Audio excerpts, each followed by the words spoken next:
In 1975, at the age of 50, an ordinary woman punched fear in the face and changed her life forever.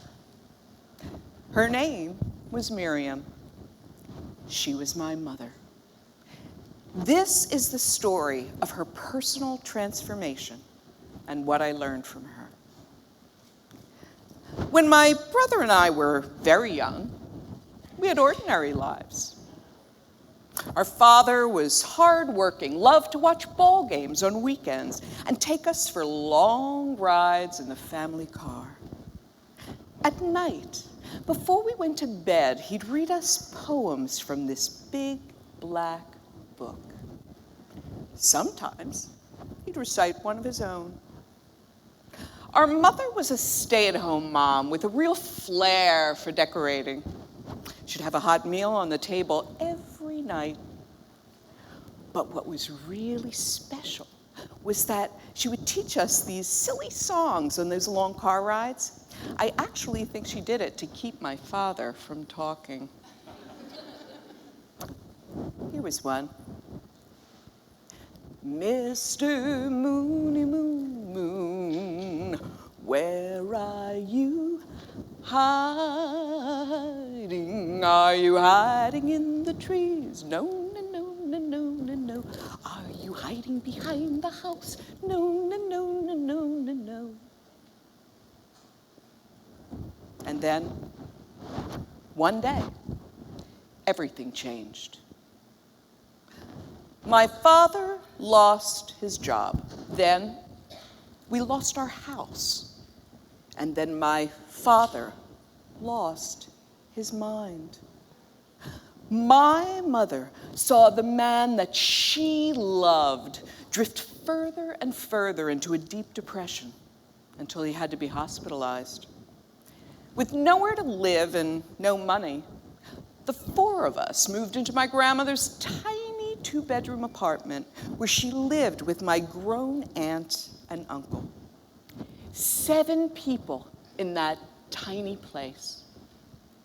It took my parents over a year to find jobs so they could afford our own tiny place.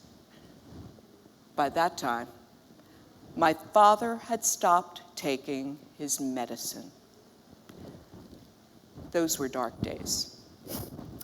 I can still remember my father sitting in his chair in the darkened living room, smoking cigarette after cigarette, drinking endless cups of coffee, and sometimes he would just sit there with his head in his hands.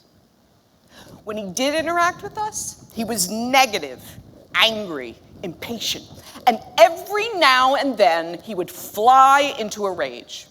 I will never forget. My brother, he was just 5 years old, and I was 9.5. And we were sitting at the breakfast table, having breakfast and just carrying on like kids do. And my father said, "Knock it off, kids." And we kept laughing. My father picked up a glass and threw it against the wall.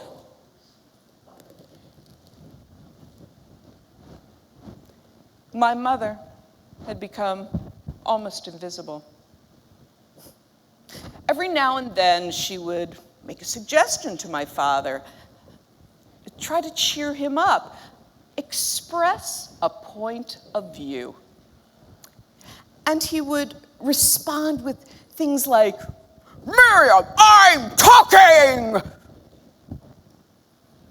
And she would shut down. It went on like this for 15 more years. And then, on her 50th birthday, my mother turned to my father and said, "Joe, for 25 years it's been your way. Now it's gonna be my way.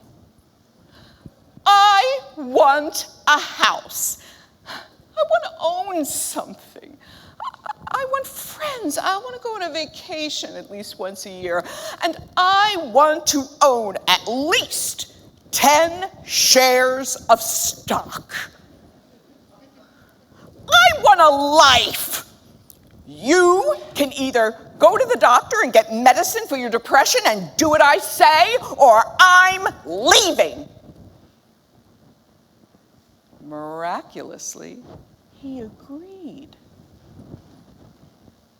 Later that year, they put a down payment on a small condo, planned their first vacation since their honeymoon, and bought 10 shares of Comcast cable stock.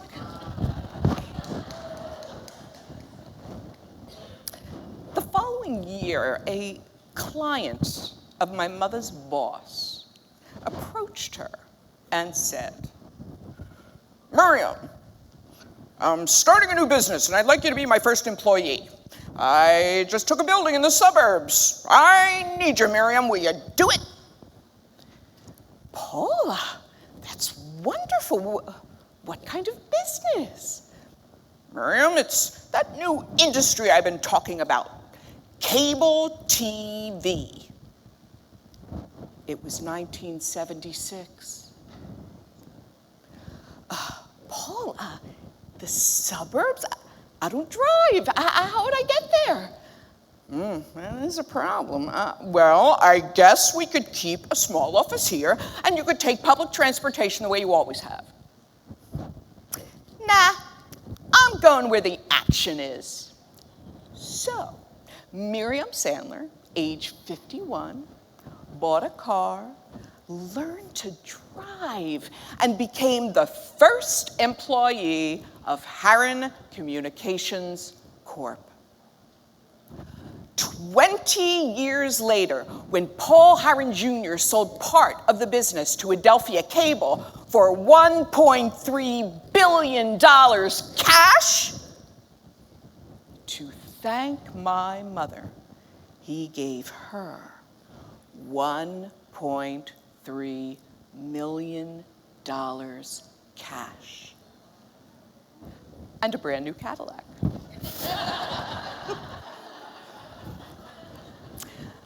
My mother worked for Paul Harron Jr. for many, many years. She worked for him full-time until she was 81. She retired because he died.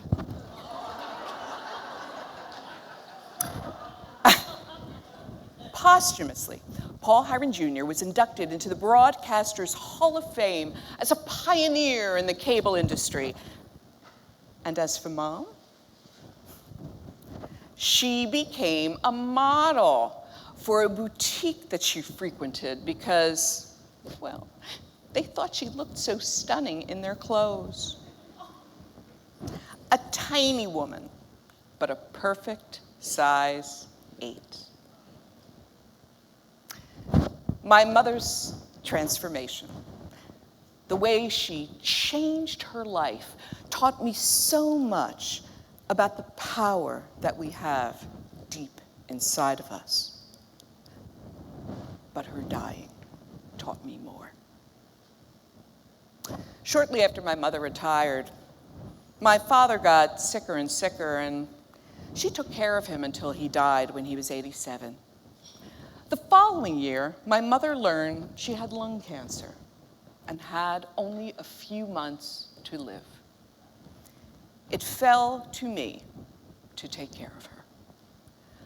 I was overwhelmed. You know, it was so ironic because in my professional life, people would come to me when they were stuck, when they were challenged, when there was a crisis, and I would provide them with guidance and compassion.